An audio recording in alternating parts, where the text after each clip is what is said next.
Two black twins were being bullied in a karate class by black belts. They didn't know she was a relentless fighter.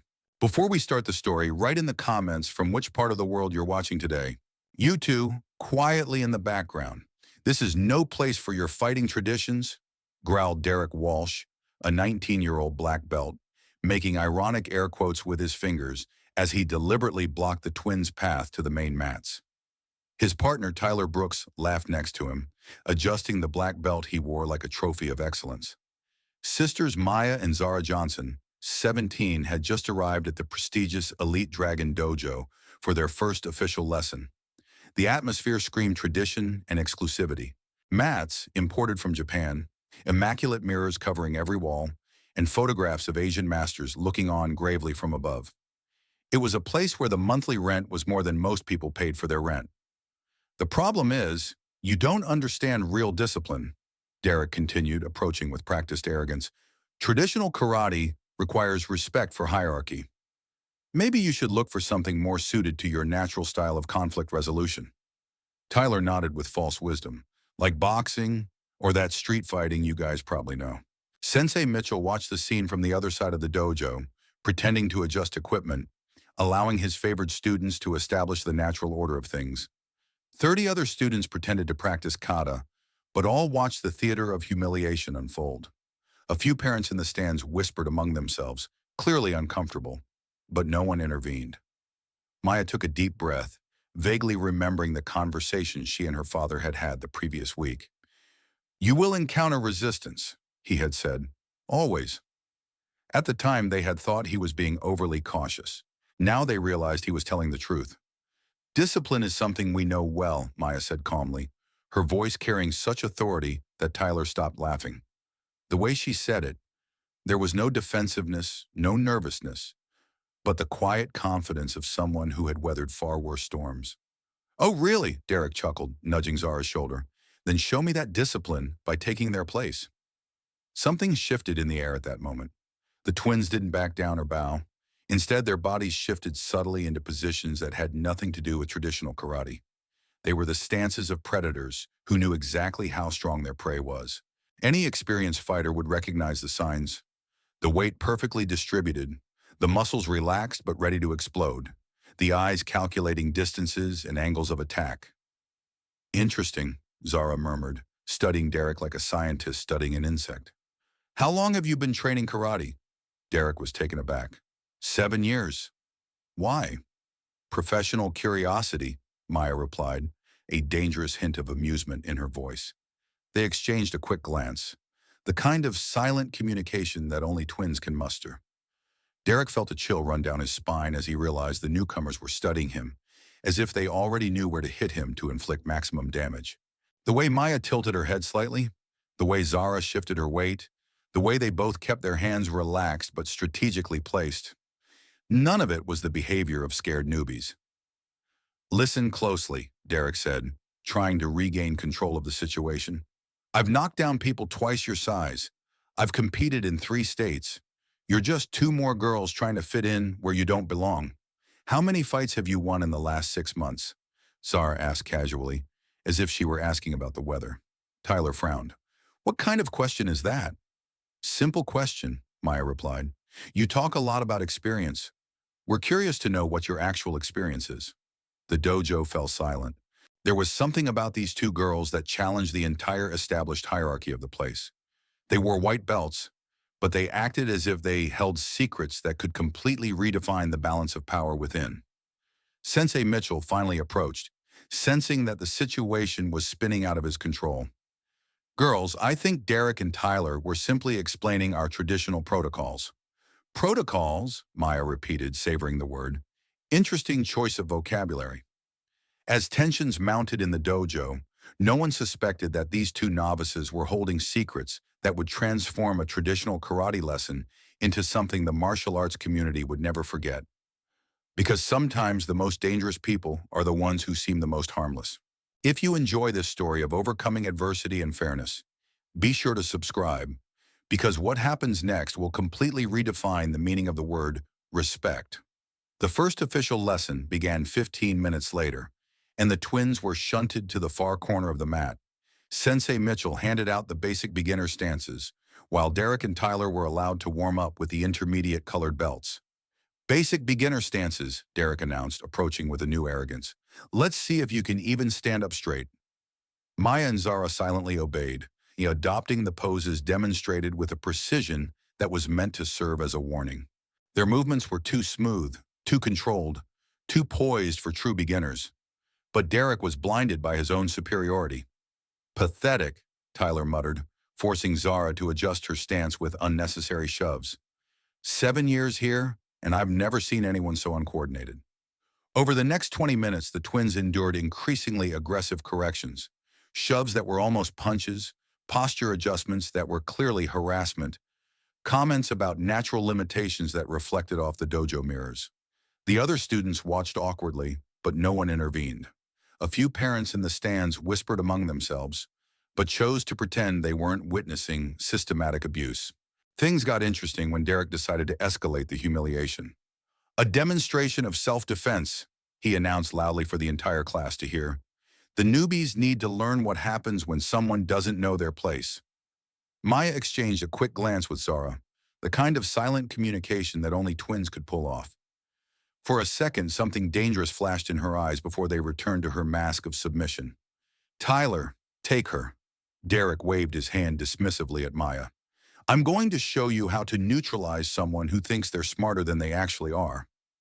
At that moment, Maya did something unexpected. Instead of protesting or trying to run away, she smiled. Not the nervous smile of a victim, but the knowing smile of someone who has just received the opportunity he's been waiting for. You're welcome, she said quietly.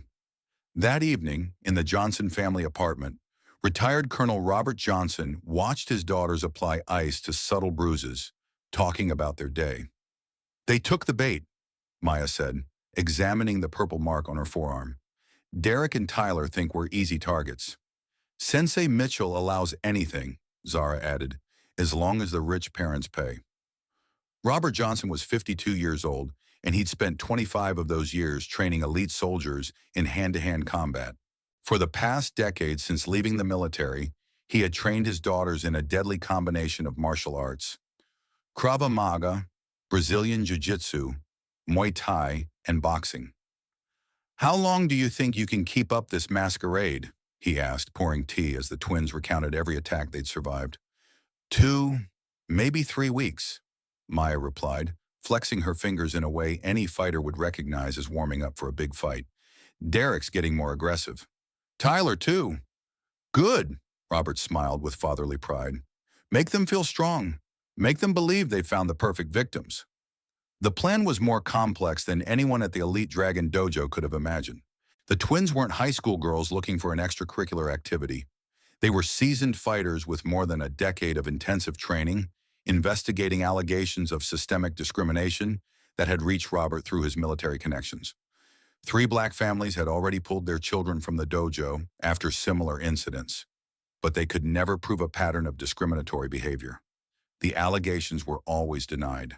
The evidence always disappeared. And Sensei Mitchell always maintained his impeccable reputation. The problem is, they're smart, Zara said, showing her father some discreet photos she'd taken during training. It looks like legitimate training unless you know what to look for. That's why you're there, Robert replied, examining the images, to give them enough rope to hang themselves with. The twins had microscopic recording devices sewn into their white headbands, high-quality cameras disguised as uniform buttons, and smartphone apps capable of transmitting evidence in real time to secure servers.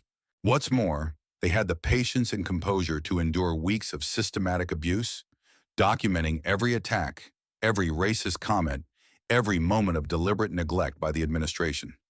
Derek's going to try something more serious soon, Maya predicted, studying the notes she'd taken on the attacker's behavior patterns. He got upset today when we didn't respond the way he expected. And Tyler's starting to test physical boundaries, Zara added. The pushes are turning into slaps. The slaps are turning into punches. Robert nodded, recognizing the signs he'd seen in dozens of combat situations. When that happens, you know what to do. The twins smiled, perfectly in sync, predators who had finally seen their prey cornered. While Derek and Tyler slept peacefully, dreaming of new ways to humiliate the helpless newbies. The Johnson sisters spent another 2 hours in the converted gym, honing the moves that would turn the next confrontation into an event the Elite Dragon Elite Dojo would never forget. What neither bully could have predicted was that their next victims weren't just experienced fighters. They were experts at teaching bullies lessons that would forever be etched in their lives.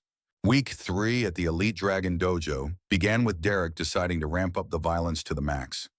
"Today is a special demonstration," he announced to the class, his eyes fixed on the twins with pure malice. "We're going to teach these two respect through pain." Tyler smiled next to him, adjusting his black belt as if it were a weapon. Free for all, no rules of protection for beginners. Time to separate the girls from the real fighters. Sensei Mitchell watched from the sidelines, clearly aware of what was about to happen, but choosing to pretend he was supervising the warm-up in another area. The 30 students formed a circle, some clearly uncomfortable, others eager for the spectacle of humiliation that had become routine in the dojo. "My first," Derek growled, adopting a fighting stance with exaggerated arrogance. "I'm going to break that arrogance piece by piece. Maybe then you'll learn where you belong." That's when Maya did something that silenced the entire dojo. Instead of adopting the awkward basic stance she'd been faking for weeks, she adopted a fighting stance that any experienced fighter would instantly recognize. Low, smooth, deadly, muscles tensed with military precision, weight distributed with technical perfection. "Derek," she said calmly, her voice carrying an authority that made the air in the dojo feel heavier. "Are you absolutely sure you want to do this?" The question caught him off guard. There was something in her voice, in her movements, entirely different from the terrified newbie he'd been tormenting for weeks. It was as if a mask had fallen away, revealing something far more dangerous beneath. "What the hell are you doing?" he hissed. But Maya had already transformed completely. It was like a predator shedding its lamb's clothing. Derek's first attack was a traditional karate high kick. Technical, powerful, but entirely predictable for someone trained in real combat. Not only did Maya dodge him with otherworldly ease, she responded with a devastating Muay Thai combination that caught Derek in the solar plexus with enough force to double him over. The dojo erupted in gasps of absolute shock. Derek staggered back, his eyes wide with disbelief and mounting pain as he tried to process what had just happened. "That's impossible," Tyler screamed, desperately rushing to his friend's aid. "She's a white belt. This can't be happening." "It was," Zara replied coldly, taking her fighting stance as Tyler approached in panic. "Now we are who we've always been." Tyler made a desperate lunge, but Zara intercepted him with a surgically precise Brazilian jiu-jitsu technique that sent him flying across the mat. The sound of the impact echoed through the dojo like a gunshot, and Tyler went down with a thud, causing several spectators to flinch. Derek tried to recover, wiping blood from his mouth, but Maya was already in position for the finishing blow. With precision that spoke of years of intense training, she applied an armbar, forcing Derek to his knees.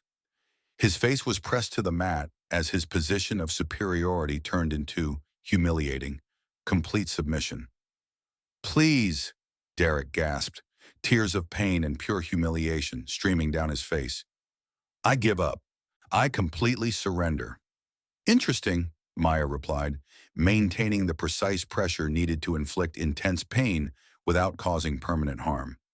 3 weeks of talking about discipline and hierarchy and respect, and you give in the first time you come up against someone who can actually fight back. Sensei Mitchell finally rushed to intervene, his face completely pale with panic at the sight of his star student completely dominating. "Stop this instant. This is against every rule of the dojo." "What rules?" Zara asked calmly, holding Tyler immobile with professional ease as he sobbed on the mat. "The same ones you ignored for 3 weeks of systematic abuse." It was then that Maya pulled her smartphone out of her pocket, still holding Derek with one hand. "Sensei Mitchell, would you like to explain to this live camera why you allowed your students to make comments about monkeys studying human movement and street fighting traditions?" Mitchell's face went completely white. You recorded everything?" 3 full weeks of evidence," Zara confirmed, also holding up her device. "Every moment you deliberately pretended not to see what was happening right in front of you." Derek began to sob uncontrollably on the mat. The reality of his situation finally crystallized. Please, please delete this. My parents, my university, my full scholarship. Now you care about consequences? Maya hissed, her voice thick with contempt. Funny how it works, isn't it? 3 weeks of humiliation, and now you want mercy. Tyler was breathing heavily under Zara's control, clearly panicking. We didn't know. You seem normal, like real newbies. What exactly did we look like? Zara asked, her voice dripping with deadly contempt. Easy victims, defenseless girls who wouldn't fight back, people who would agree to be treated like trash. The circle of students was in absolute shock. Some were frantically filming on their cell phones. Others were whispering among themselves, all processing the complete reversal of power they had just witnessed. Release my students immediately, Mitchell ordered, trying to regain some semblance of authority, or I will be forced to call the police. Maya smiled coldly, sending shivers through the dojo. Please do so. I will gladly explain to the officers why 2 minors had to document systematic discrimination because the authorities at this institution completely failed to protect them. You fooled everyone, Derek sobbed, still immobilized. You pretended to be weak newbies. We are indeed white belts in this dojo, Maya replied. We never lied about that. You assumed that white belts meant weak and defenseless? That's your problem. Zara finally released Tyler, who crawled away, clearly frightened. By the way, Derek, Tyler Sensei Mitchell, you should know that our father is Colonel Robert Johnson, a military expert in the investigation of institutional discrimination. The name hit Mitchell like a punch in the gut. Robert Johnson had a legendary reputation for breaking down systems of abuse in military and civilian organizations.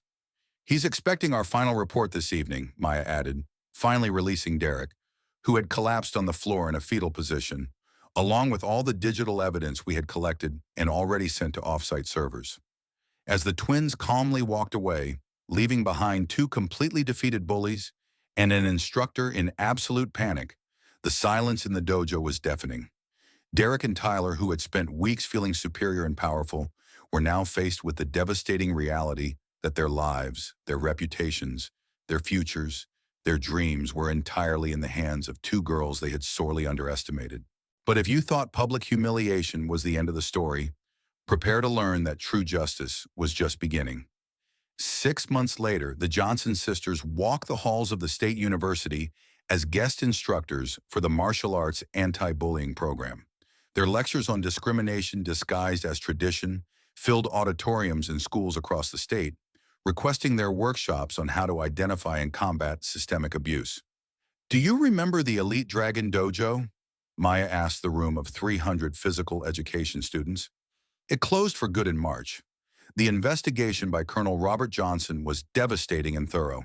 The twins' recordings served as central evidence in a lawsuit that exposed years of systematic discrimination against not just black students, but any student whose family was not part of the white social circle. Sensei Mitchell lost his instructor's license permanently and faced charges of institutional negligence.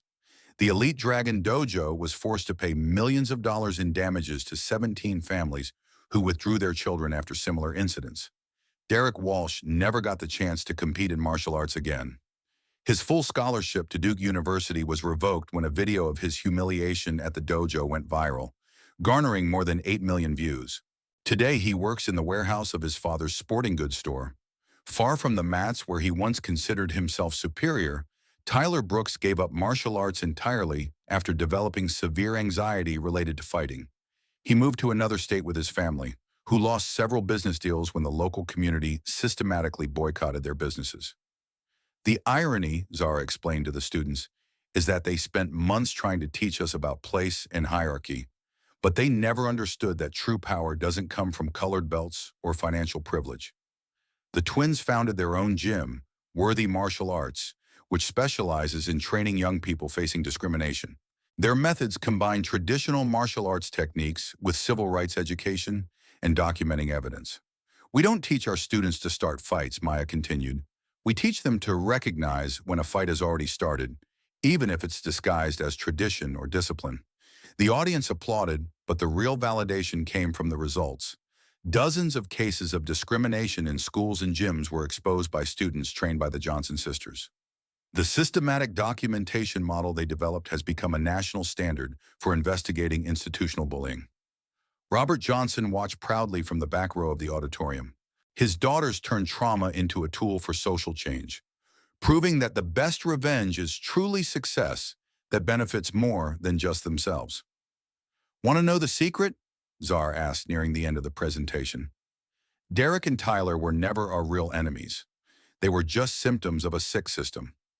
The real enemy was the culture that allowed people like them to thrive by systematically humiliating others, Maya added, and systems only change when they are challenged intelligently and documented. A student raised her hand. How did you stay calm during 3 weeks of bullying? Because we knew that every insult, every attack, every moment of humiliation was being recorded, Zara replied. They thought they were breaking us, but they were actually creating a file that would destroy them. Revenge wasn't about beating two bullies in a fight, Mir explained. It was about turning our pain into enough strength to protect hundreds of other kids who would have suffered the same abuse if we hadn't intervened.